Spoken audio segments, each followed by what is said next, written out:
Yeah, that feels just, it's really weird. Well, not weird, it's lovely. It just feels, it's amazing how you can start, you can be in one place, and then within half an hour, three-quarters of an hour, whatever time we've had together, it suddenly changes. I mean, it really, I just feel in a really, really different place through an action on that, in that one thing, which has made so much difference.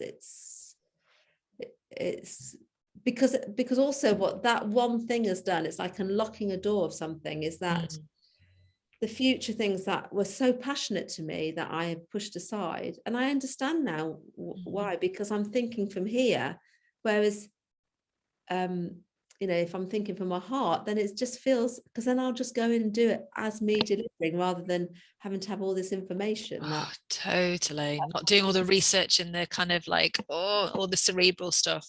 Yeah. You know it, Jill, you are, and there's something about trusting yourself in there as well, and just doing what you can and what you know. And actually, I really think there's a huge benefit of just acknowledging what you do and don't know, and that's okay. And like acknowledging the length and breadth of yourself. Yeah. So yes, I do know this. I don't know that, but I do know this, and I'm just going to share what I do know. Yeah. And knowing can be being, and actually that's really powerful, isn't it, in itself? Just like share that level of being with people. And actually, for when I work with people who are kind of coaches, counselors, things like that, who are similar to you, which is quite common, they're kind of like being and serving, and the empathy and putting out there and exhausting yourself. It's like, actually, if you set yourself a task of research for you to be with yourself, yeah as a research thing, yeah because actually you embodying that is such a huge skill in this work. yeah that's really amazing. That's fantastic. Yeah, because that actually locks in with what my brain's wanted to do. And the thing is, I'm not really an academic. I'm not that's not who I'm about. But I think because of, stuff as a child, that you've got to be academic, you've got to be all this thing. And I was never that sort of person. I was creative. I was, all the things that I love. And of course you can be, but the way academia was deemed then, it was very different to how it is now. And that's why I'm so passionate when I'm working with people. It's just so many different levels, and it's about, it's about being true to you, who you are, and living the life that you want.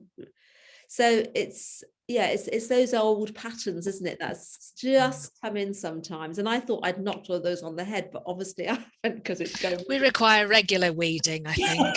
Yeah, I like that. Yeah, we all do. Yeah, that is exactly it, isn't it? Those dock roots are deep, aren't they? Those dandelions and those docks, which actually have benefit. I was reading up how much benefit like docks have to the soil the other day. I was like, oh, I didn't know that. Obviously they know what they're doing. They've evolved for thousands of years. And we're like, oh, weeds. But actually, kind of be with all of it, but allowing anything to kind of take all the area up is not a good idea, is it? Just kind of. Oh, nice, Jill. Thanks, darling. You're what?